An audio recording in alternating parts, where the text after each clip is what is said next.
Welcome to the Slam and Jam here on the Athletic NBA Daily. On today's show, we're talking schedule release.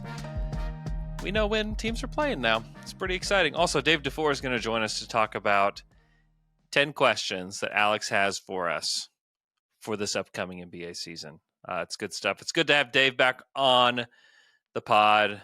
Good to have him back in the feed. But Al, just hours ago, they released the NBA schedule. And one of my main takeaways, Al, and the NBA put out a nice and tidy graphic about this. And it's how difficult it's going to be for NBA fans to watch every game they want to watch because of the amount of streaming platforms that you have to invest in order to watch it.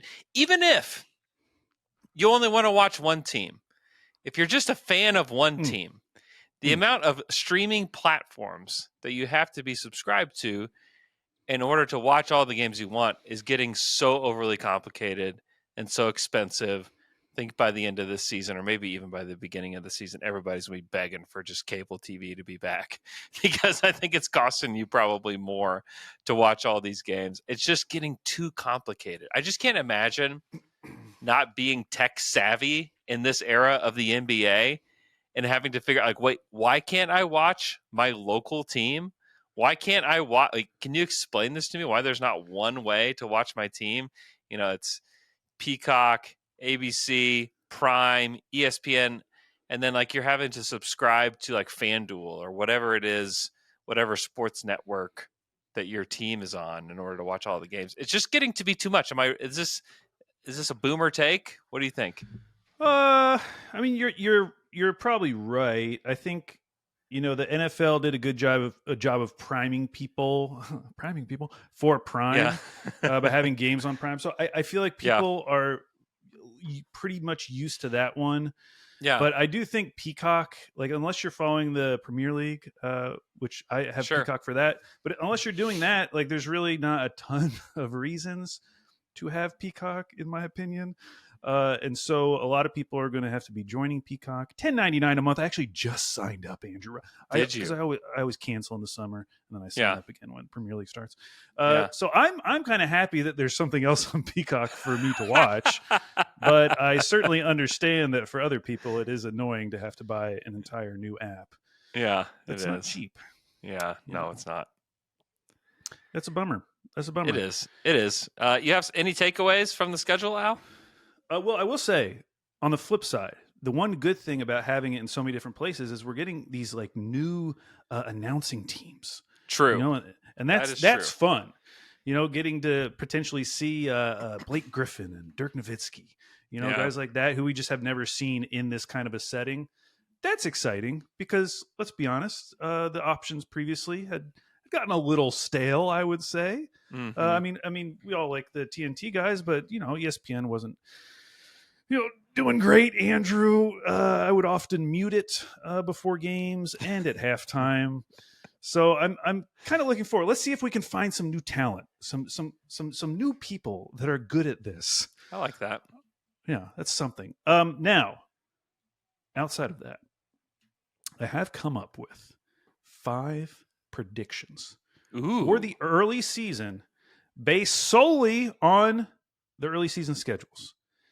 Now, early season schedules, they can lie to you, Andrew. Do you remember last year how the Phoenix Suns started?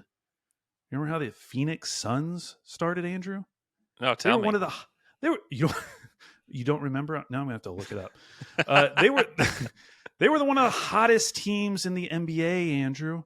They came into I remember their over-under was 48.5 coming into the season. And I believe they started off, yes, this is correct. They started off 8-1. Wow.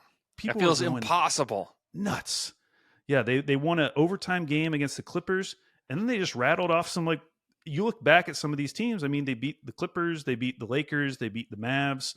Like, they beat some good teams in there.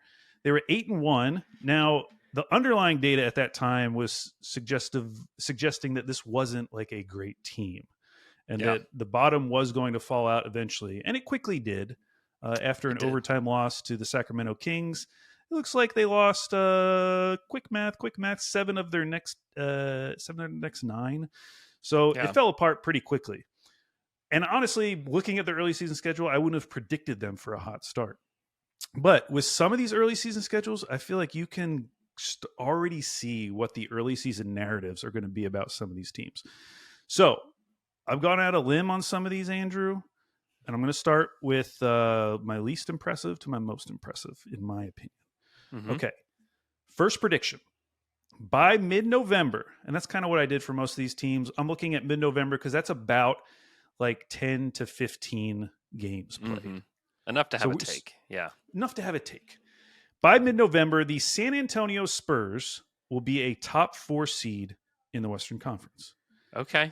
In their first 10 games, they play 3 teams that made the playoffs last season, and one of those is Miami, who were so bad in the playoffs that the Cavs now have one of like the greatest playoff net ratings ever, solely based on that first round series of being Miami. I saw that on NBA Reddit. Their other games, all against teams that missed the playoffs, including 2 against the New Orleans Pelicans. They get games against Brooklyn, Toronto, Chicago, Phoenix, and Dallas. Wow. That's a juicy early season schedule for them. Yeah. Now they do play 2 good. They play like the Lakers and the Rockets, I believe. And what's interesting about them is they do have some national TV games. So the opening game against Cooper Flag and the Dallas Mavericks, that's one of the big opening week games. Yeah. That's going to be on national TV. Then they're going to play the Lakers on national TV. And then I think one of the first prime games is going to be them and the Rockets. So if you're just following them along based on what's on TV, you'll think they're playing a lot of good teams. But those are like their 3 tough games. Everything else is a bad team.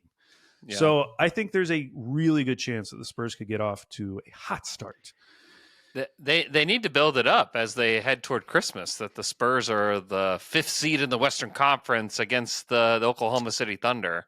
You know, you got to get that rivalry going. Got to build it up. You know what I don't like about the Spurs schedule is that they play the Thunder on Christmas, but they also play them on the 23rd of December, 2 days before. Oh, Christmas Eve. Yeah, on Eve. Why are we doing that?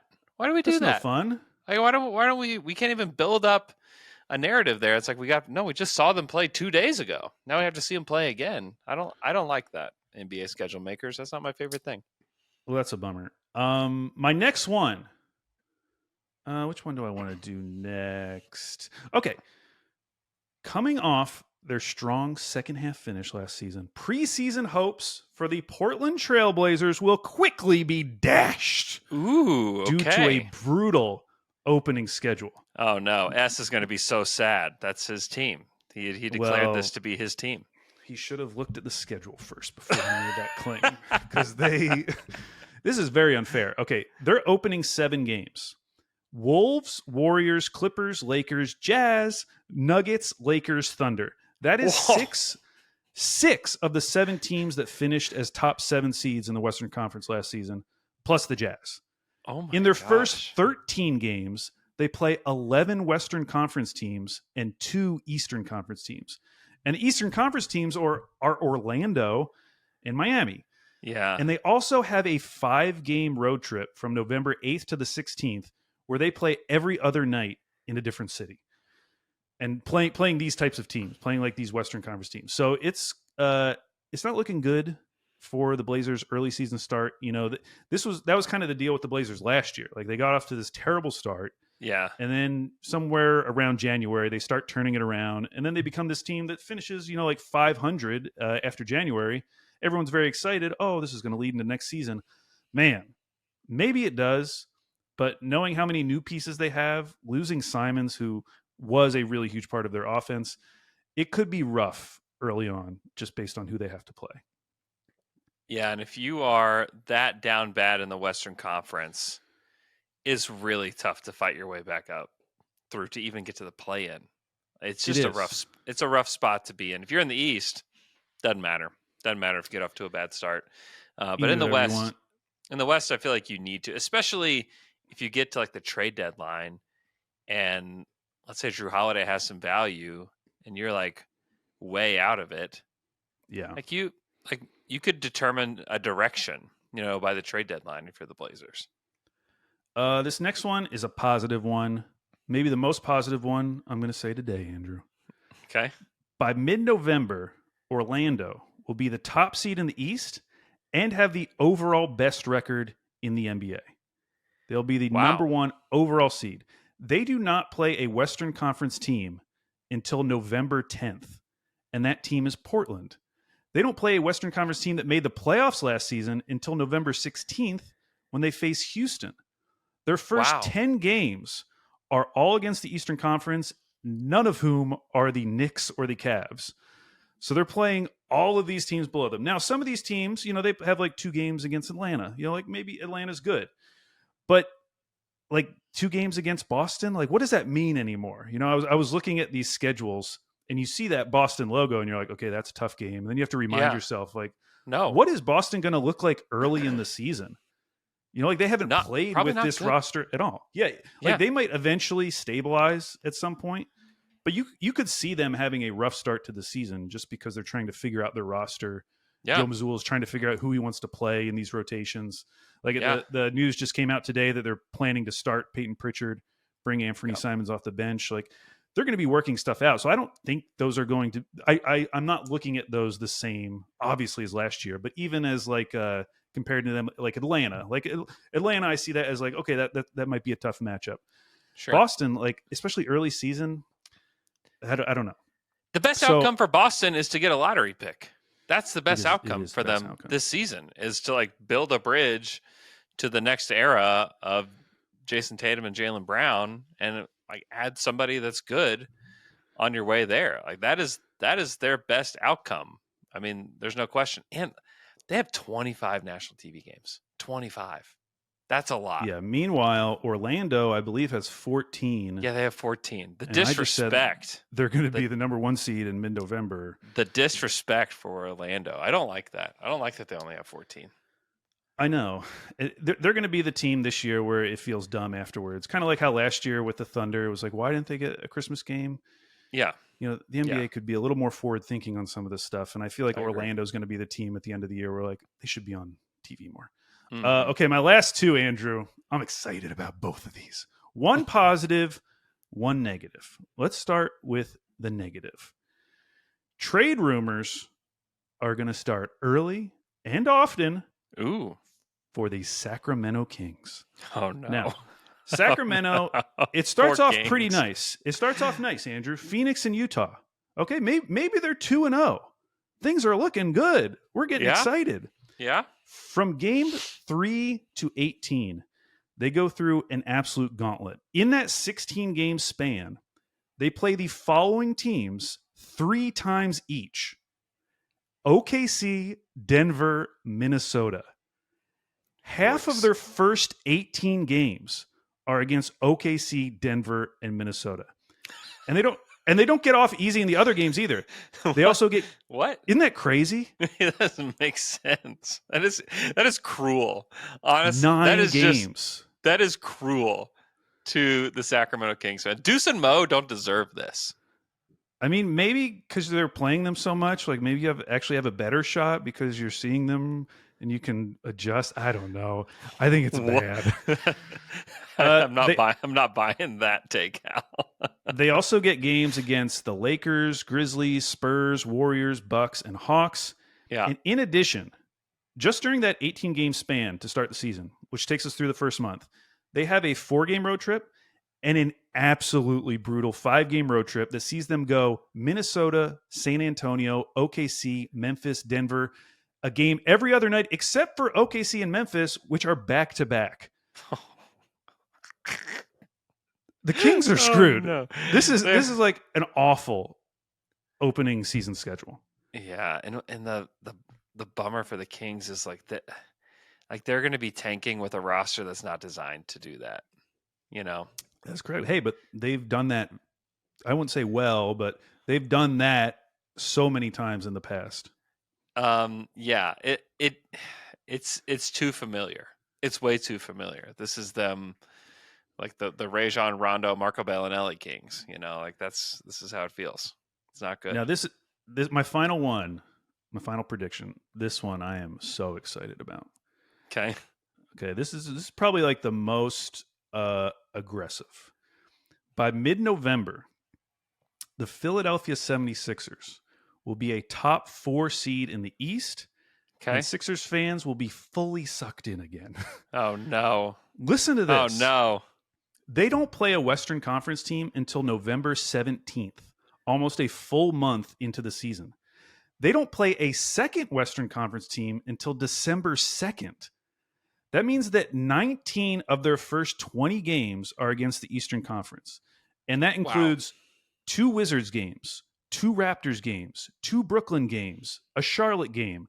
That's 7 of their first 20 against the 4 teams in the East that missed the play-in other than them last season. They get another 3 against Boston, who, as we talked about, like they're going to be adjusting in the early season to not having good players up and down their roster. Yeah. Like, there really is an opportunity here. I know that the report is out now that I think Nick Nurse said that Embiid might not be ready for training camp. Okay, fine. Okay, fine. But let's say Paul George comes in healthy, okay? Give me that. I know he also had off-season surgery. Yeah, off-season. I know. But I'm just saying, if they could just put a normal team on the court, they have an opportunity early in the season to just stumble in to like a very good record. Like if they are not a top 4 seed, it could be disastrous. We'll be talking about their pick again. Yeah, we will. But like looking at their schedule, like they should be 15-5. They should be 15-5 after those first 2 games. That would be incredible. They should. That would be incredible. If like Embiid and Paul George are out starting from game 1, I mean, you would hope it looks a little bit better than last season because at least they do have some new pieces. Yeah. But I am kind of banking on at least one of those guys being ready for them to be like a top 4 seed. Otherwise, they're probably going to look like some of these teams that I'm talking about them playing. Yeah. But this is a gift. 19 of your first 20 games against the Eastern Conference. You don't play the second Western Conference team till December 2nd. Now, obviously, this means that their schedule gets a lot harder. I was going to say, the season goes on. It's going to get brutal as it goes on. And then a fun bonus one. I didn't say it because it just is kind of obvious, but New Orleans, bro, they're opening. They're done. It's already. It's already over. It's already over before it's begun. I know. Yeah, and it felt like that even before we saw the schedule. If we're being honest, It did. But yeah, they just have this. Like they have a 3-game road trip early in the season. Denver, Clippers, OKC. Brutal. That's terrible.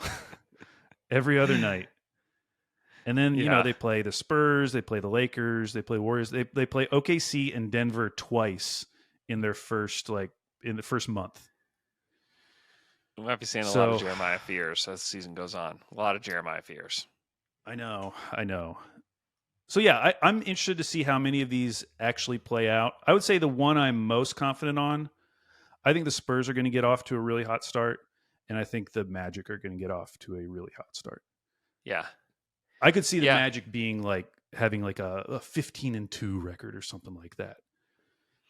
That would be fun if a team like Orlando, and then we'll be talking about their lack of national TV games. One of my big takeaways, Al, before we take a break, is it doesn't feel like the NBA schedulers have quite figured out how to fit the NBA Cup into this yet. The following teams, if they made it to the Cup final, would have a back-to-back after the Cup championship. It would have to fly from Vegas to wherever.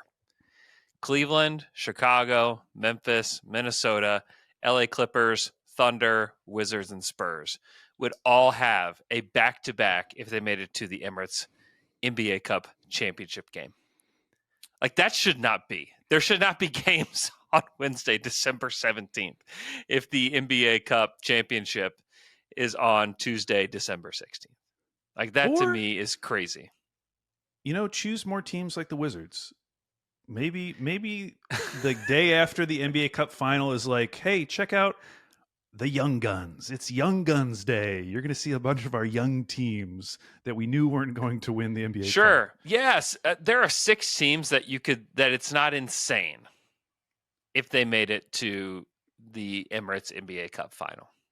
Yeah. Like that to me just shows that like they have not quite figured it out. And you also like you look at the January schedules for a lot of these teams, like it is brutal the amount of games that they have to play to kind of make up for the way the schedule is. I just think like it's just not good for the players. It's not good for the teams.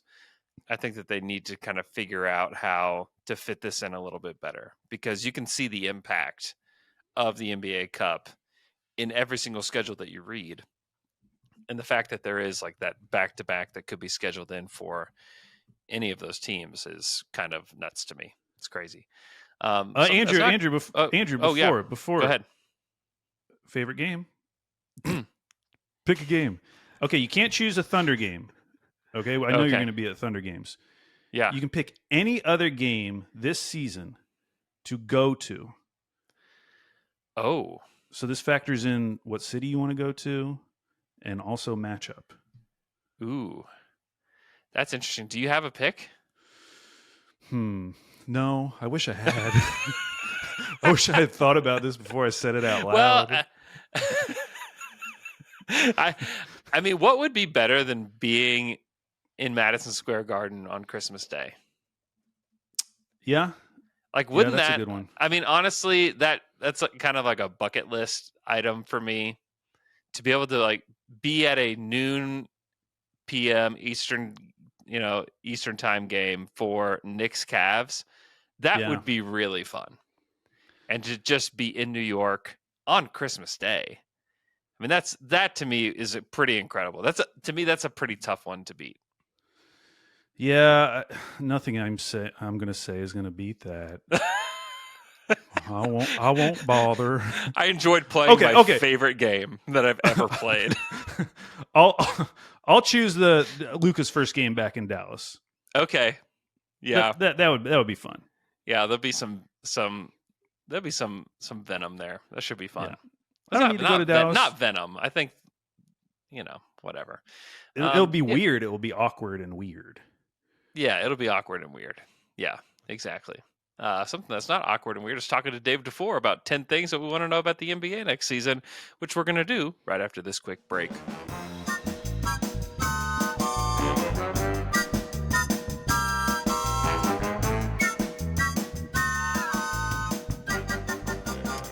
And we're back from that quick break. Al, now we get to bring in just one of the best guys, a guy that you know, a voice that you haven't heard in a while, honestly. I just wanted to rope him in here so that we could just hear his voice again on the feed. Dave DuFour here to answer 10 questions about the 25-26 season. Alex is going to walk us through 10 questions.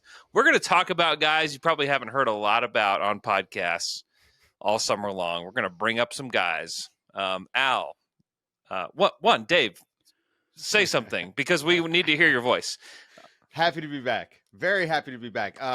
Shout out to Oscar, by the way. Okay. Oscar was asking when I was coming back to the podcast. Yeah. And I'm back today. So welcome back. Good to be back. Yeah, it's nice to be welcome back. Okay. Been thinking about Al. basketball for weeks. So it's great. It's nice to have a break from the mic and then you're back and now you get to had a 3-hour-long conversation about rebounding strategy on shots from the corner. Wow. It's a real thing that happened. Yeah. Okay. So I'm ready. I can't even imagine what that would be like. Al, help us walk through not that question, but 10 other questions about the upcoming NBA season. Yeah, the last time we were all together was in Las Vegas, and we did some off-season awards. And the focus of that was more on the teams. What teams' off-seasons did we like? Did we dislike going into the season? This is going to be a little different. We're doing 10 questions about the upcoming season, but all the answers are going to be players. So I'm asking you to predict which players will be the answer to the following questions. So 10 questions. And we're going to have halfway through, we're going to have a mini draft, which will be fun. But the first question we're going to start with is, Who will have the biggest jump in points per game this season? Now, last season, it was Dyson Daniels, who jumped from 5.8 points per game in his final season in New Orleans to 14.1 points per game with the Atlanta Hawks. That is plus 8.3. Now, Pretty technically, crazy. Ty Jerome was the winner, but because he scored 2 points per game the previous season. But that was fake. He only played 2 games that season, so I didn't count it. And frankly, plus 0.8.3, there's been guys who've done a lot bigger than that. Last year, Cam Thomas jumped like plus 12 points. He went from 10 to 22 per game. Yeah. So let's start with Dave, our guest. Ooh. Dave, who would you like to go with the biggest jump in points per game this season? I mean, I feel like this guy is probably pretty popular for this entire podcast, but also in general when we're thinking about next year. But Andrew Nembhard is going to have to take a lot more shots than he took last year. Hopefully he makes more than he made last year. You know, he struggled to shoot a little bit, but his points per game went up in the playoffs, and that was with Halliburton out there, you know, where he was sharing the ball handling duties. I feel like they kind of developed their rhythm for how to use him as the lead creator, and he was much more aggressive as he gained that confidence during the playoffs. So I think Nembhard's set up to maybe be a 20-point a game guy, like 18, 19, 20 points a game. Well, he's going to have the opportunity. He's going to be playing more. He's going to have the ball in his hands a lot more. He's going to have to shoot, and like we know he can shoot off the dribble. So, yeah, I think he's got a shot there. So that's interesting because we did our first time All-Star draft a couple weeks ago, and he was a name that I thought of because for a lot of the reasons you're talking about, but I just couldn't imagine him scoring that much. Like, do you think he can become that type of player where he's actually looking for his own shot consistently the whole game? I mean, I thought that we saw him evolve into that a little bit during the playoffs at times, right? It wasn't 7-8 possessions in a row. He's not doing Jalen Brunson impersonation, but I mean, definitely like to start games. I mean, I thought he was extremely aggressive for them, especially in that OKC series down the stretch of that series where, you know, I mean, I remember when he sat, what was it, like 6 between the leg dribble moves into a pull-up 3. I mean, this is a guy who was starting to hunt for that pull-up off the dribble. And I think that when you look at the position he's going to be in next year, he is their point guard next season. I think that he's going to have to take those shots. You know, he can't play like Halliburton. He's not that guy. I think he's going to have to shoot some off the dribble just to create stuff for other people. Well, his mid-range is there too, by the way. So yeah. And he's not scared to take that. If he does get up to like 18, 20 per game, like he will have a definite shot at All-Star. Because everything else is going to be there. Andrew, who did you choose? Trivia question about Andrew Nembhard. How many times in his career has he scored 20 or more points in a game? No. No, Dave. No, Andrew. Like, why? Just a trivia. It's just a question. I'm just asking questions. 6. Okay. I'll say. I mean, he's been in the league a while. That's 3 seasons. I bet it's double digits. I'll give him 12. It's 7. And 4 of them were in his rookie year. Now, does that include playoffs? Does not include the playoffs. That's just the regular season. Okay. Just the regular season. He's a playoff I just riser, thought, right? He's Andrew. Without a doubt, a playoff riser. In the playoffs, he has 6 games scoring 20, and he's only had 40 playoff games. Actually, 40 is a lot. 40 is a lot. That sounds a lot. I just think he is a playoff riser. He's gonna have to play like it's playoffs to be competitive. And whether he can do it or not, I mean, we'll see, obviously. But I think that they're going to need him to do it. So I kind of hope he can. I think it's a great pick. He only did it twice last season, which was a little shocking to me. Well, he had a rough time shooting last season. He did. That is very true. My answer, I have a few different guys that I go to, and some of these guys are like their point totals were so low. One guy that I can't look away from that I think is going to get a shot this season is Reed Shepherd, who only averaged 4 points per game last year. Yeah. I think there's a chance that he's like the backup point guard for Houston, a guy that could average like, if he averaged 10 points, 11 points per game, is that crazy? Is that too much to ask for Reed Shepherd? I think that he's a guy that is poised to just kind of have a breakout, what will feel like a breakout year for him because he was so buried on the bench for Houston last year. But I think they just flat out need his shooting, around KD and those guys. Like, they just need shooting. And I think he's a guy that can take and make a lot of threes. And so I think Reed Shepherd is the guy. Other guys I considered for this, Donovan Clingan is another guy that I think will play a lot for the Blazers. He averaged 6.5 points per game last year. I think he's a guy that could be in double digits for them. I think he should play a lot of minutes. Another Shepherd, Ben Shepherd, only averaged 5 points per game. I think he's going to have to play a lot for Indiana. He's a guy they trusted in the playoffs, and so I do think like he could. I mean, to go from 5 to 10, is that insane? Modest Buzelis only averaged 8 points per game for the Bulls. I think that's another guy. He's going to get a lot of shots. So he's going to take a lot of shots. And then I'm still a Kobe Bufkin believer over here, who like barely averaged anything last year, but holding on to hope for the Bufkin boys. I do like your strategy of going recent draft guys, who maybe just didn't get a lot of minutes in their first year. Because I'm looking just at last year's draft, the 24 draft, and there's so many guys. I mean, like Ron Holland averaged 6 points per game. Could Ron Holland jump up a little bit? Sure. Like there's a bunch of guys like that, like Cody Williams, even, who looked better in summer league. He averaged 4 points per game last year. Like, he's going to get some opportunities. Someone has to score in Utah. I mean, listen, they're going to be. There's going to be a lot of people trying to take shots in Utah this season, I think. Okay, so that was your answer to question number 1, which brings us to question number 2. Who is a player that won't be in anyone's top 100 preseason ranking that will be in everyone's top 100 ranking by the end of the season? So for this, I went and looked at ESPN Top 100. I looked at CBS. I think there was another one. And I found a couple names from last year's preseason that are definitely in everyone's top 100 now, but were not back then. Guys like Toumani Camara, Peyton Pritchard, Christian Brown, Tari Eason, and the aforementioned Andrew Nembhard. Yeah. So, Andrew, who did you come up with for this question? Is Asar Thompson? Is he in people's top 100s? See, this is where I've been sitting on this, because I feel like Asar probably is, right? I bet he is not. That's kind of what I thought when I was doing this exercise. I use the Ringer because they continually update it. Yeah. Although it hasn't been updated recently because Shea does not have his MVP or his ring. Please include that. But Asar Thompson was not in their top 100. Yeah. So I'll give that to you if that's where you want to go.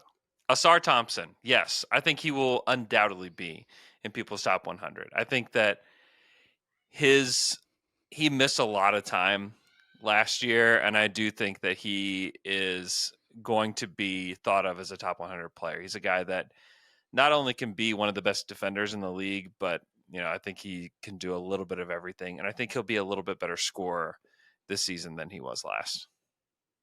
Yeah, I think that's a good one. And him missing all that time is the reason why I have a feeling he probably won't be in a lot of these top 100 lists going into the season. Just because really when people were getting excited about him was like at the very end of the regular season and then how he played in the playoffs. So I don't know if that'll carry over to these top 100 lists. Yeah. Dave, what about you? Oh, well, mine is another guy that's just kind of forgotten, Jared McCain. I think that what we saw to him to start the season before he got hurt, I mean, we probably all would be talking about him going into this year a little bit more if he had finished the season, especially as strong as it was his start. And he's going to be on a better team. Joel Embiid is probably going to play more. It looks like they're going to have just more bodies on the floor. And if he's healthy, I think he's going to, he scored 15 a game while he was out there last year. And it was a weird setting where he was sometimes the best player on the court for the Sixers. I don't think he's going to be in that position a lot. So I think he's kind of poised to just have a really nice second season that's going to feel like his rookie year. I think by the end of it, people are going to be like, oh, yeah, this guy is pretty good. Yeah, that feels like almost a lock as long as he's healthy. Exactly. But also at the same time, there's no way it would be hard for like ESPN or one of these places to rank him in the top 100 based on him playing like 20 games. Oh, I'm gaming the system here. It was tough, because in my opinion, the number of guys who could make a leap, it's all about opportunity. And so if you look around and like who is going to get hurt and who's going to step up and take that guy's spot is kind of what I look at when you look at a top 100 list. Someone to break into that. Right. It's a guy becoming a fifth starter or popping off as like a sixth man and coming out of nowhere to do that. So, I mean, McCain to me is like, yeah, I mean, he was going to be a top 100 player going into this year if he had finished last year. So I'm working the system. Okay. Our next question, this one is a tough one, I'll admit. What will be the craziest statistical game we see this season? So, for instance, last year, Jokic had that 60-point triple-double. Wemby had his second 5x5 game of his career. Do we see someone score 70? Do we see a quadruple double? By the way, as I was looking for like crazy games, I'd forgotten that Josh Giddey was 2 steals away from a quadruple double. He had a game with 8 steals. Wow. Do you remember that? Shout out to Josh Giddey. No. Doesn't that sound not real? Is that in March? In fact, it sounds so not real. I'm looking it up again just to make sure. This is not an AI summary. You didn't ask. Yeah. Okay. Okay. This was a game. Yes, it was. Oh, it was that. No, it wasn't that game. It was a game against the Lakers, but it wasn't that game against the Lakers. It was March 22nd. He had a 15, 10, 17, and 8 game. He was 2 steals away from a quadruple double. Whoa. What? Shout out to Josh Giddey. Get him in fantasy, everybody. Fantasy, folks. Come on, y'all. Okay, Dave, where'd you go with this question? How about Luka going for 82? 82, exactly 82. I mean, 81 or more. Let's just say that. And maybe against the Mavericks. That's what I'd like to see. That would be the dream. Skinny Luka, fit Luka, looks good in some of the preliminary Eurobasket friendlies that I've seen. He looks fit. It's not just that he's wearing white t-shirts and he's got a tan, although that is a great trick. But yeah, I think, Luka is a guy, like we've seen what this guy can do when he gets hot. We've seen what this guy can do when he gets mad. And I just feel like this season is going to be his revenge season. And why not score the modern record for most points in a game? I mean, if anybody was going to do it, I think he's the guy that could. Him or Jokic, but I think Luka has kind of got that fire in his belly right now. What's crazy? I was going back to look at his 73-point game. Yeah. He only hit 8 threes in that game. Like, he feels like the type of guy who could just have a crazy game where he hits like 11 or 12 threes. Yeah. He hit 8 and in that also game. He goes to the line, right? So he gets a lot of free ones. Right. Yeah, he was 15 of 16 from the line in that 73-point game and was 17 of 20 from 2-point range. See, now the harder thing for him to repeat, though, is the 15 of 16 That's from the line. so goofy. I mean, the 15 of 16 from the line is tough for him. So if he can just make his free throws, I mean, the guy, he's going to take a lot of them. But yeah, I would like to see him go for that. Like, just show everyone that he could do it. I think it'd be fun. Andrew, what would be your craziest statistical game this upcoming season? I think Giannis is going to have a crazy statistical season. And I think he could get something like a 65-point triple-double. Like with that to me almost feels like a lock for him. Like it's just there's going to be a night. There's going to be nights for the Bucks that literally no one has it going except for Giannis. And that could be 25 games this season where it's like I have nowhere else to go. And I'm going to have to do this on my own. I think there are going to be some wild statistical nights for Giannis this year. I think this is going to be a lot like Russell Westbrook's MVP season for him, and that there's no one else here. I just have like supporting cast members, like they just signed Amir Coffey. Cool. It's kind of sad that like that signing could be significant for them. He could play a lot of minutes for them. Oh, I think he's going to. And we're talking about a signing in the middle of August. That's just kind of a footnote to the rest of the league. It's actually kind of important for Milwaukee.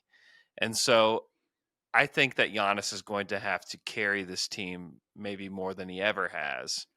And I don't know who else is going to help him. And so I do think like he's going to have some crazy nights. So like 65-point triple-double for Giannis, lock it in. 35 points a game for the season, you think?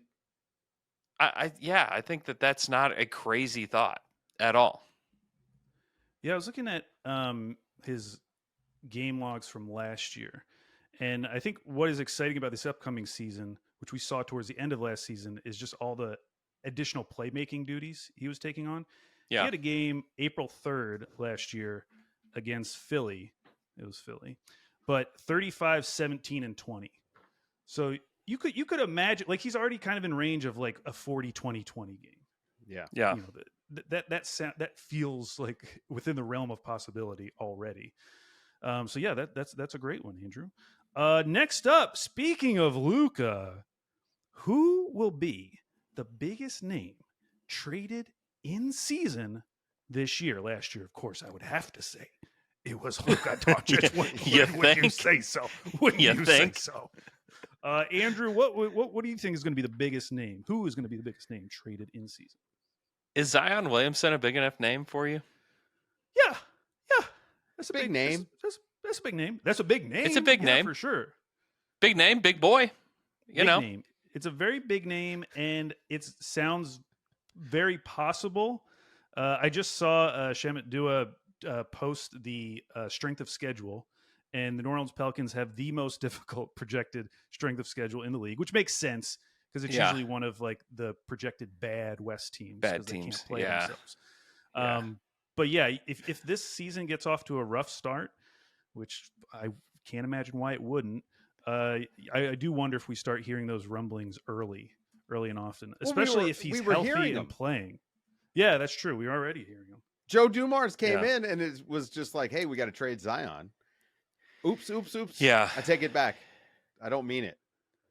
If things are going poorly enough for them, I think that there's always been a weird relationship between Zion and the Pelicans. It's been weird for a while. I can just see it coming to a head this season because I think this roster is not equipped to be good enough for Zion. And I know that Zion has been part of the problem, but I also just can see like Zion's camp, like being against him being on this team and a part of this franchise. And I just think that they're like, that could all come to a head. Now, who would trade for Zion is maybe more of an interesting question. It's like who would take a shot on Zion Williamson at this point in his career, I think is a really interesting question. But I do think that things could come to a head in New Orleans and that Zion could be on his way out of town as they try to pick a direction. What would his value even look like? Not much. Yeah, I don't think you can get, I think matching, I mean, obviously you have the matching salary and then maybe a first round pick, but I don't know if you can get a whole lot more than that. Like Utah should think about it. Oh. Why not? Why is a better question. I mean, I guess it's about whether you ever think he's going to really be an NBA player. I think that's the big question. Yeah, that's why I think like the storm for this to happen would be them starting poorly, but Zion being healthy and playing well. They're just not winning games. Okay, can you beat that name, Dave? I don't know. Can you do a bigger name? How about LeBron James? Is that big enough?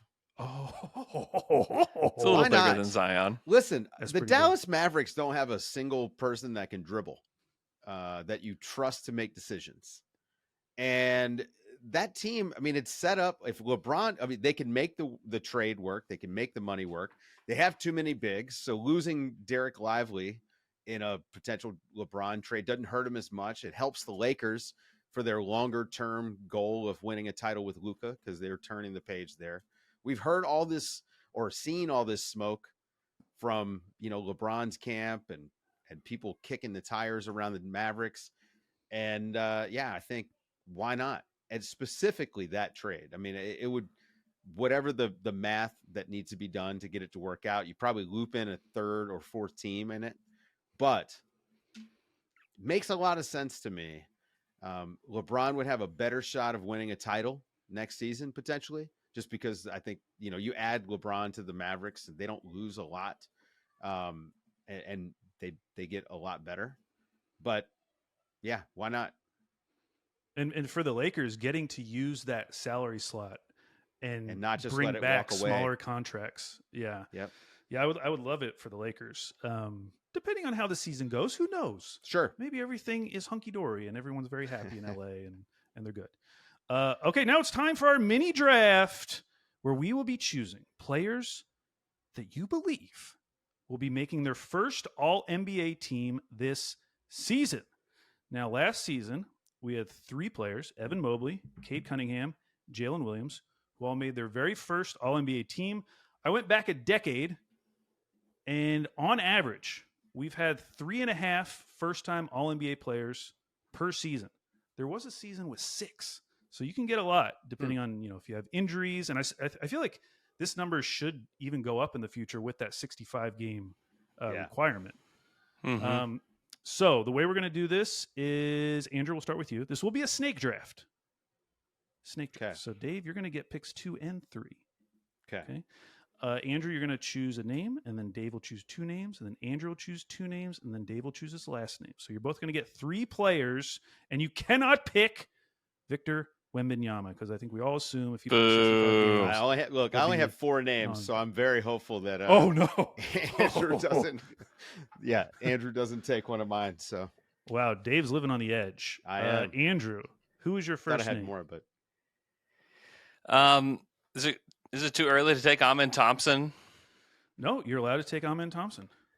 I just think that at the end of the day, I think that the Rockets are going to be toward the top of the league as far as record goes. I think that Kevin Durant will have a chance to not meet the 65 game mark, and that they will need a representative from the Houston Rockets. Good call. And I think that voters will jump at the chance to vote for Amen Thompson, who they will think is the most important defender. He's helps put their offense together. There's a lot of things that he does on the court. Now, statistically, like, is he going to score enough points? I don't know. But I do think that he is going to do all of the other things. And so for my first pick, I'll take Amen Thompson. Dave, was he on your list? Was he one of your 4? He was not, actually, but I like the pick. I'll be all of those things for Amen Thompson if they have the season that everybody expects. How about Jamal Murray?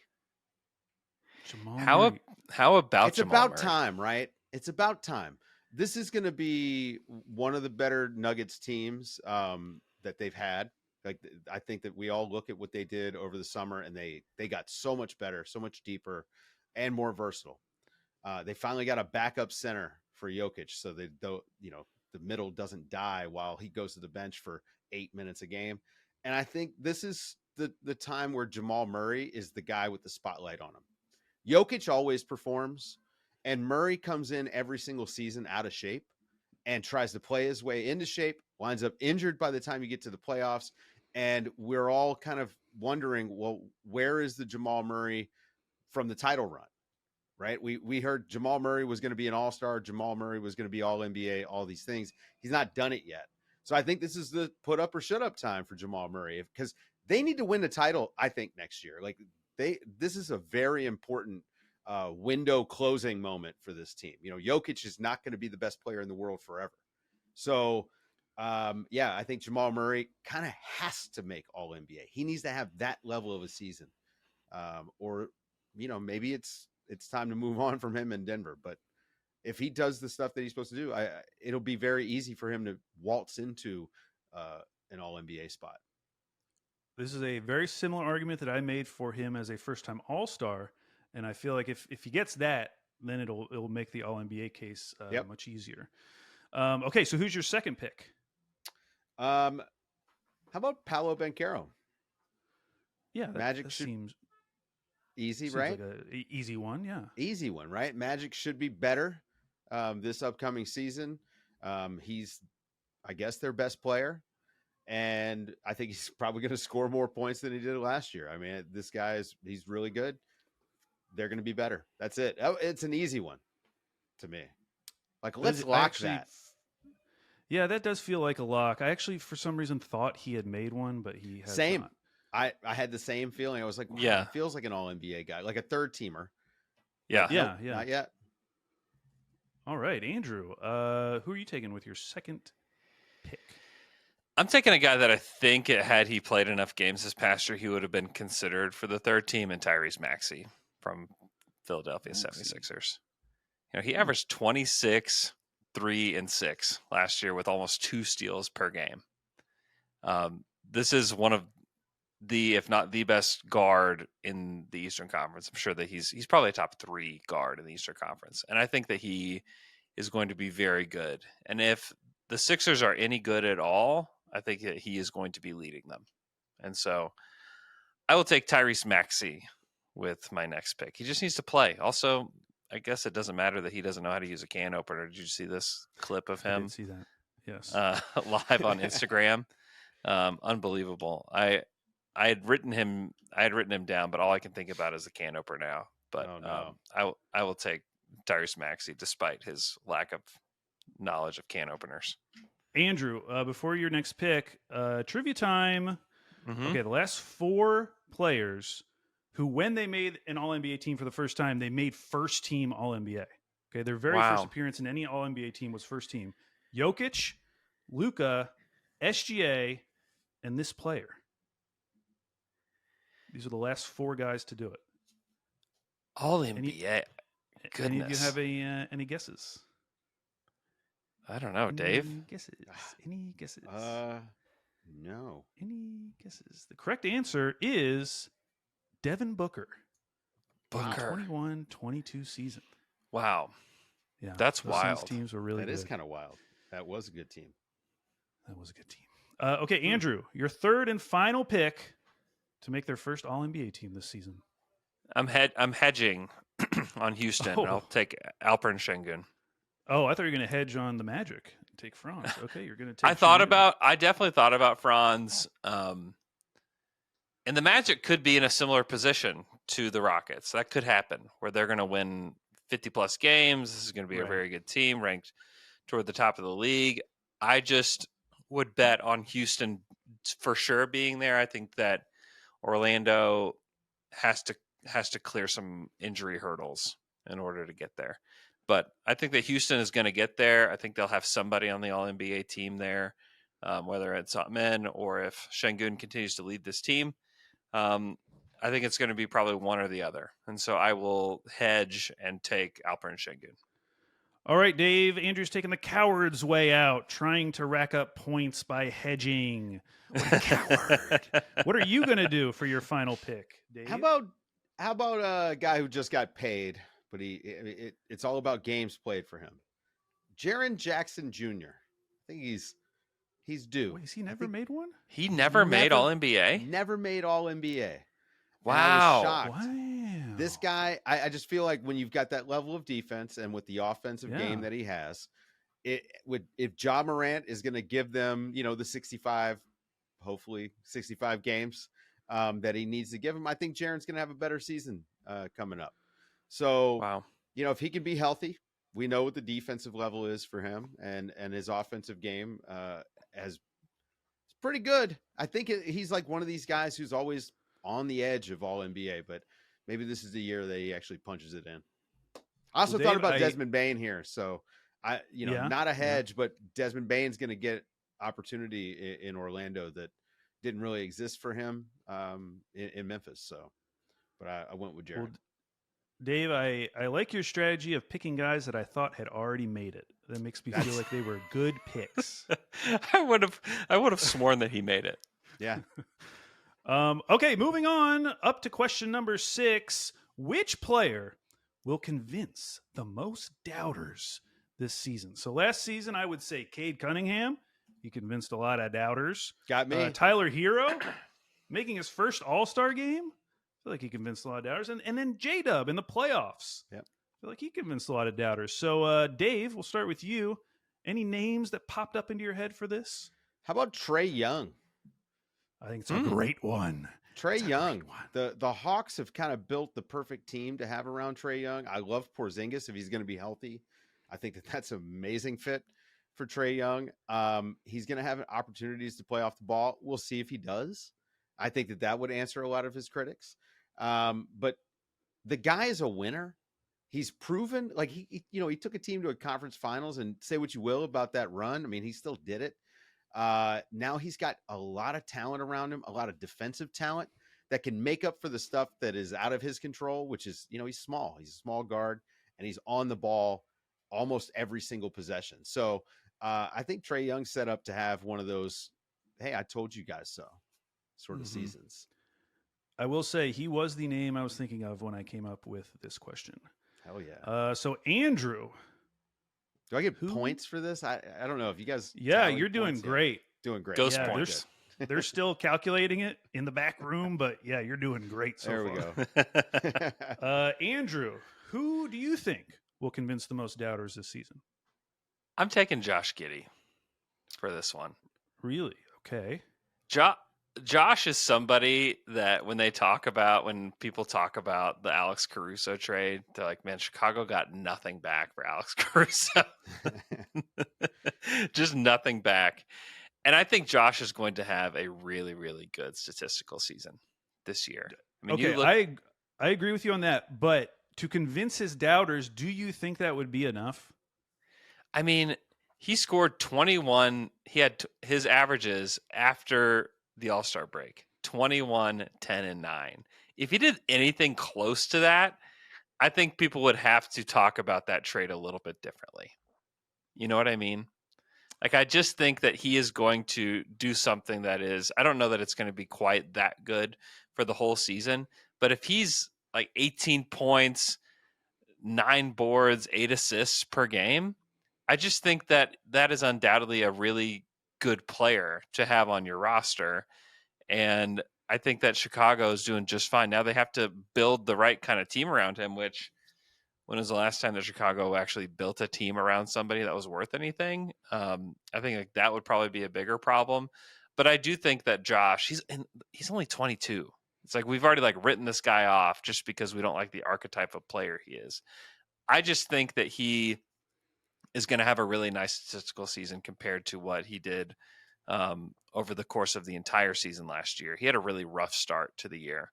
I think he's going to have a better start to the year. I think that the contract they're ultimately going to get him on too, just because the Bulls and Getty are in a weird spot in restricted free agency, is going to prove to not be a bad one. You know, and so I think that they'll settle on something. They'll move forward. It's going to be a smaller percentage of the cap than probably what he would have gotten in like past CBAs. I think that this one is going to probably do a really pretty good service for the Bulls. And I think that Josh is going to have a really nice year. So I'm taking Josh Giddey. I think that he's a guy that is not well thought of across the league and across certainly NBA podcasts. You don't hear many people talking positive about Josh. I mean, he's a non-shooter without touch, so it's tough to envision like him being able to consistently score. He's a weird player. He is a really, really weird player, and he just doesn't fit the archetype of most players that you've watched. Right. And so either that player is like so amazing, like Jokic, where it's like, oh my gosh, okay, like he's just the best. He's the greatest. We don't know how else to talk about him except for he's the greatest. Or it's like Josh, and it's like he's a weird player. He's a tall point guard that doesn't do the modern things you want guys to do. And so we automatically just completely throw him out.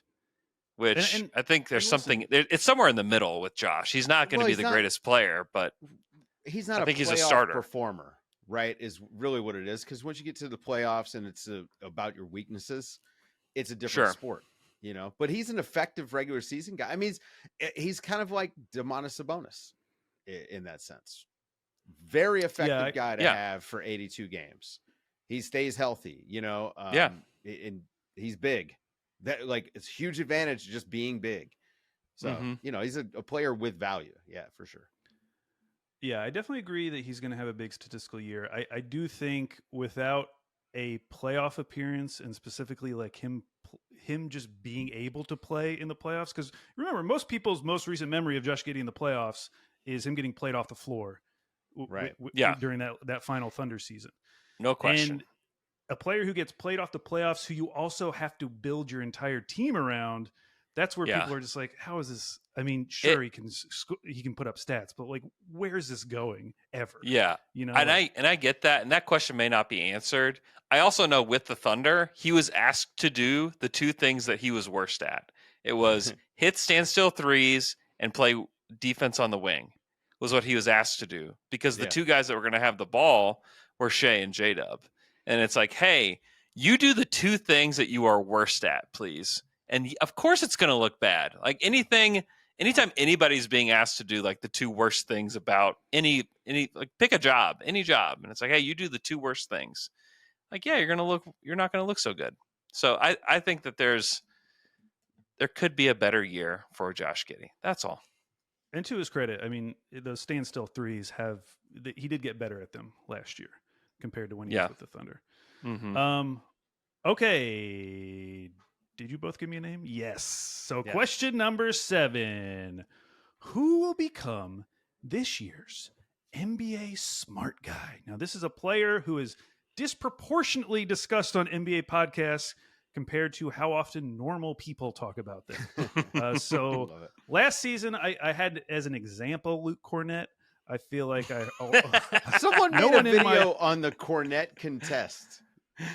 Exactly. Like that's what I'm talking about. And to be clear, NBA smart guys, they're not bad players. A lot of times they are good players. Cornett's good. He's a good player. They just get talked about a lot. Like no one in my life, like my basketball friends in Portland, are ever bringing up Luke Cornett to me. Yeah. Ever in a million years. But I hear about him a lot on podcasts. So Andrew, it's like Amir Coffey signs in Milwaukee. Oh man, I love that. I love that signing. Guys, man, Amir Coffey is going to be so good for them. It's a game changer for the Bucks. It is my guy, the perfect time for that kind of a signing too, like mid-August. Yeah. Oh yeah, you give us an Amir Coffey, like we can get 15 minutes out of that on a pod, dude. Yeah. Somebody's going to strike gold with an Amir Coffey YouTube short. It's gonna blow up. I can do 5 minutes on why the Clippers are really going to miss Amir Coffey. My guy, and he's already kind of become this a little bit, is Cason Wallace of the Thunder. He's a really good player, but he averages like 8 points a game. Like this isn't like some guy, but people are going to be talking about him, and the amount that you're going to hear about, and maybe have already heard about, the upcoming contract extension for Cason Wallace. You're going to hear about that specifically in the NBA smart guy circles so much, because like, how are the Thunder going to afford this? How are they going to afford Cason Wallace moving forward? Like that is going to be something that is going to be talked about way more on NBA podcasts than in your actual real life with people talking basketball. Cason Wallace, great player, great point of attack defender, a monster in transition, but a guy that is a role player for an NBA team. And his teammate, Alex Caruso, I mean, one of the classic NBA smart guys who graduated to now regular people. Everyone knows Alex Caruso remember being now. scoffed at when I said Alex Caruso should have made all NBA defensive team. Yeah. The season before everyone caught up. Jeez, smart guy. That must have been so long ago, because now he just feels like really we have to talk about him. You got to. Okay, right. Dave, who'd you come up with this? Kyle Filipowski. Right. Oh, flip. I'm checking boxes here. All right. Did you guys see that Lauri Markkanen went for 48 in a Eurobasket friendly? Okay. Finland spacing the floor around him. He looked awesome. All right. So Filipowski can space the floor. He actually had a nice finish to the season, and he checks the boxes, right? He's a white stretch big that plays on a bad team. So the only people watching him are going to be NBA podcasters, right? I think that he's like Walker Kessler, where guys were like, oh man, maybe this team could trade for Walker Kessler. No, it's going to be Filipowski now. Of course, you got to think about why he landed in Utah and why he probably wouldn't want to leave Utah if you start finding him a new home. But that's not for this show. Check out what's our other show? You're talking about the Sports Gossip Show? Thank you. The Sports Gossip Show. It's a great show. No. But yeah, I think Filipowski is going to be a guy. He's the new Luke Cornett. I mean, give me 2 photos, swap the jerseys. I might not be able to tell them apart. I don't know if Luke Cornett ever dominated Summer League, though, like Kyle Filipowski just did. It looked good, right? I mean, honest question. If you were ranking Utah's young players right now, who do you have above Kyle Filipowski going into this season? Man. I mean, Of Ace the Bailey. young guys. Yeah, Ace. Would you put Keontae over him? Maybe. No. I don't know. Would you put Walter Clayton over him? No. Would you put Collier over him? No. I don't know if I'd put anyone over him as of right now, which says a little bit about the Utah Jazz's young prospects. Right. A healthy Taylor Hendricks? No? We'll see. Bryce Sensabaugh, yes. But Sensabaugh? I mean, he's a hooper. He is a hooper. He's definitely a hooper. Yeah. Okay. Question number 8. Who will have this season's surprise 50-point game? Now, last season, I forgot this. CJ McCollum scored 50 points in a game. And then I was going back through the seasons, and it really is. Every year, there's one guy. Like Malachi Flynn. The year before, Drew Holiday. I can't believe Drew Holiday had a 50-point game. I forgot about that. I do remember the Sadiq Bey game, and I do remember the KPJ game. Usually those are the games you remember, like at the very end of the season, the bad team, the guy randomly goes off for 50. Yeah. But do you guys have any good picks for this? And Dave, I'll start with you. Remember how we were talking about the Nuggets and Jamal Murray needs to be, amazing this year? You know who's going to have a great year? Tim Hardaway Jr. is going to have an amazing season. I feel like a 50-point game he's a streaky shooter, but when he's hot, he is real hot. And he's going to be playing off of Jokic and a lot with Murray out there as well. So there's going to be guys drawing the defense away. He's really good at hitting those pull up in transition, like on the wing above the break threes that Jokic is going to feed him. I think that Tim Hardaway, if he doesn't score 50, I'm going to be disappointed. I think he's going to have the chance. Wow. Okay. That's a high bar for disappointment for THJ. Poor guy. If he just gets hot, they're going to feed him. Tim Hardaway's going to average like 30 points a game and he never hits 50. And Dave's going to be like, I'm still disappointed. Still disappointed in this guy. Awful year. Okay. I do want to know.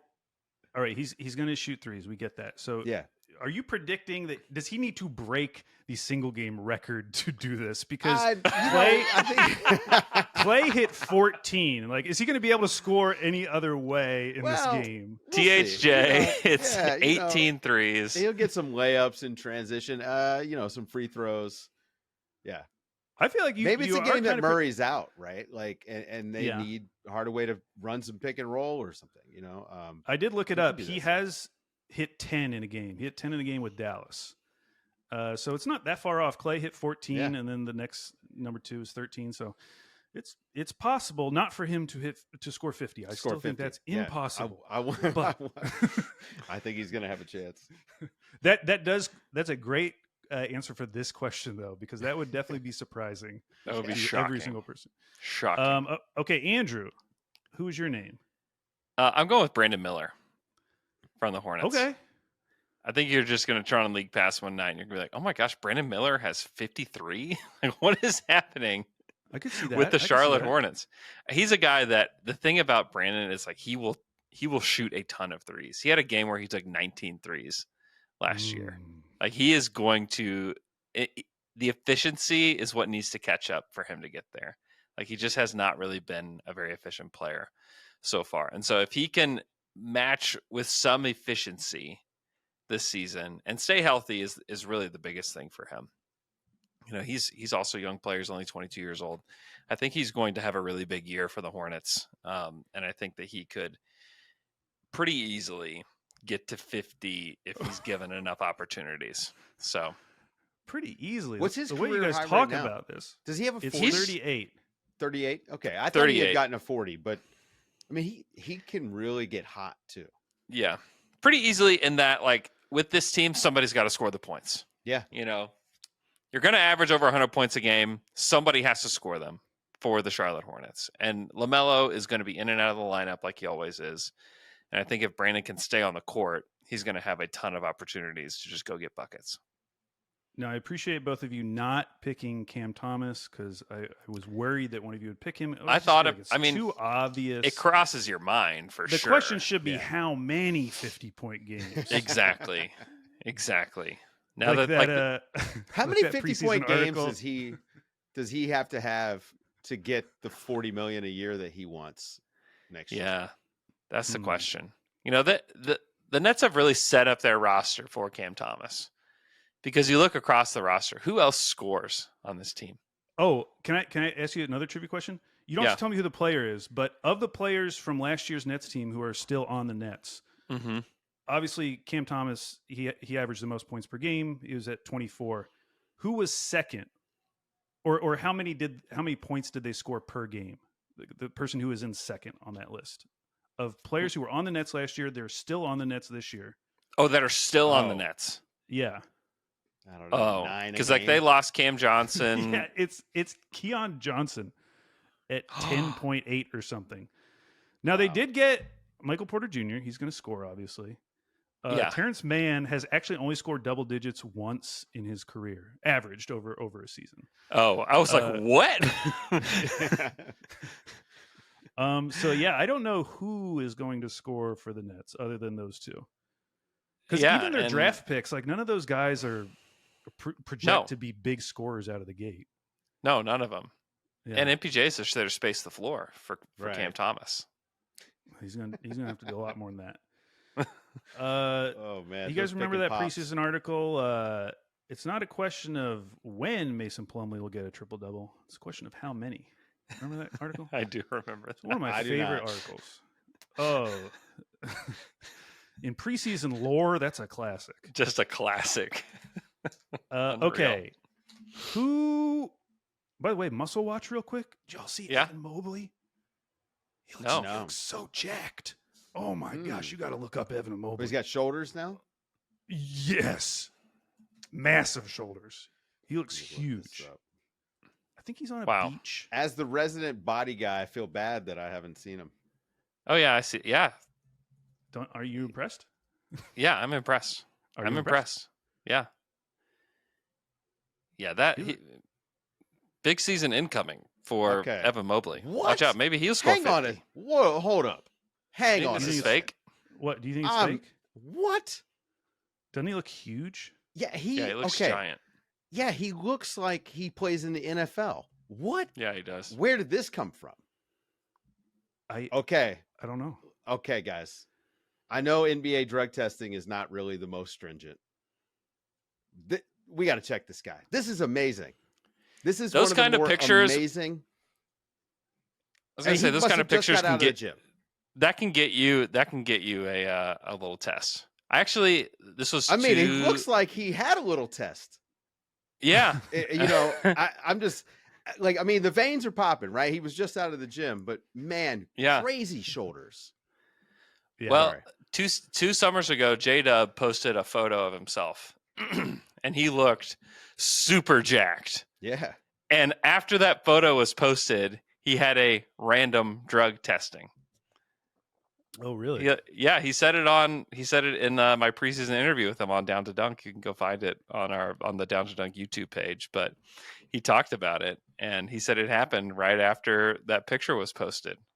And so, man, look out, Evan Mobley. I got to tell you guys about Evan Mobley Muscle Watch because it was the first one I've seen this summer. I was like, oh, that looks like a different person. Yeah, it really does. It looks so huge. He definitely has been in the weight room. Yes, and I did find a second confirmatory picture from a gym. Oh, okay. Where he doesn't look like quite as big, but his arms are definitely huge. Yeah. I mean, he was not like a small guy, but he definitely looks like he's put on a good 5 pounds. 5 pounds. Yeah. 5 pounds is much more. It's much more than you think. Pounds. Like 5 pounds. He probably put on 5 pounds of muscle this summer. Like legit. 5 pounds. He looks of beef. leaner too. Wow. Dave, how many pounds of muscle did you put on this summer? No, me 0. I lost weight. 0? I'm struggling. No. Yeah. No. Vacation is No, bad Dave, for me. If I'm no. not in a weight room, I don't have a diet or We got to appetite. pump you back up. I know. That's what. Well, I'm waiting for preseason. No, but that's good. Mobley, look, the Cavs just got outbigged 2 years in a row with too big. Yeah, So That's he right. needed to get a little bit more jacked. That's good. it's true. What is there over under? Whatever it is, I'm taking the over now. Taking the it's over now. Yes. 58 or 59 and a half. Yeah. Easy. Yeah. Okay, 2 more questions. First question, who will crash the most improved player discussion this season? What I mean by that is last season, Dyson Daniels, he was outside of the top 20 for betting odds coming into the season. And then, of course, he wins. So I sent you a list of players that you cannot pick. Mhm. And this is in order from BetMGM. Most improved player odds: Denny Avdia, Andrew Nemhard, Benedict Mathurin, Jonathan Kuminga, Amen Thompson, Scoot Henderson, Shaden Sharp, Jaden Ivey, Brandon Miller, Asar Thompson, Jalen Johnson, Jalen Wells, Josh Giddey, Trey Murphy, Modest Bazelis, Derek White, Chet Holmgren, Jalen Suggs, Michael Porter Jr., and Victor Wembanyama. Okay, so you cannot pick any of those players. So, Andrew, who are you going to pick? What about Bilal Coulibaly? Yeah, he's crashing it. He's crashing it. He's only 21 years old. He is on a Wizards team that will be really bad this year. And I think that he is going to, he honestly could have been a candidate for the first question. It was like, who's going to increase their scoring average? Mhm. I just think like he's going to have every opportunity this year to succeed or to fail with the Wizards. I think that they are going to give him every single opportunity. So I will go with Bilal Coulibaly. Plus 5,000. Yeah. Get it in now. Dave, who did you pick for this? How about Terrence Shannon Jr.? Oh, Yeah, it's a good I feel name. like It's a good name. we watched during the playoffs the Timberwolves. They found a need for him. I mean, they had the need all year, but they discovered that he could fill it for them quite a bit in the playoffs. He attacks the basket. He's a big body. He can defend. He can play with Anthony Edwards. I think that he's going to get a lot of opportunity, and that's the sort of guy that we always wind up, seeing in the mix for these awards. Huge boost in minutes, probably. I'm assuming Mike Conley can't just play 80 games next season, so they're going to need more guards. I think Terrence Shannon probably proved himself in the playoffs, so yeah, I think he gets a shot at it. He's really good too. I mean, that helps. It does help. Yeah, I do think he was also plus 5,000. I don't think he was off really? the board, so I think he does have odds as well. So yeah, that's a good name. He'll certainly have the opportunity with Nickeil Alexander-Walker not being there anymore. Yeah. Bringing us to our final question. Along the similar vein, who will crash the top 5 MVP voting? So last season, Donovan Mitchell, coming into the preseason, 15th best odds to win MVP. He ends up being 5th in MVP voting. So I'm not asking you necessarily to pick a guy who you really think could win MVP. Yeah. Just a guy who could have that type of a season. Remember Jalen Brunson? He was 5th a few years ago. Like that type of a season where everyone agrees, like, okay, he's not MVP, but we've got to include him on our ballot. So the names you cannot choose: Jokic, SGA, Luka, Giannis, Anthony Edwards, Jalen Brunson, Cade Cunningham, Donovan Mitchell, Steph Curry, Paul Banchero, Anthony Davis, KD, Jaylen Brown, and Joel Embiid. Don't choose Joel Embiid. You mean I can't choose Joel Embiid? I'm not letting you do it. I don't care if you want to, you can't. So Dave, who did you pick for this? How about Kawhi Leonard? Ooh, I want Kawhi? to believe. Wow. Okay. That would be When something. he's on the court, he always looks like if he's not the best player on the court, he's the second best player on the court. Every single game he plays. I mean, we watched him in the playoffs. I think that obviously the 65 games is the real question mark for him. Can he play 65 games, stay healthy, and be available for the playoffs? I just choose to believe that he can. And the guy he's an MVP level player when he's on the court. And so if he plays 65 games, I think he's in the mix. Clippers are going to be good again. He's going to give them more regular season games than he gave them last year. So I think they'll have a better regular season than they had last year. Yeah, Kawhi.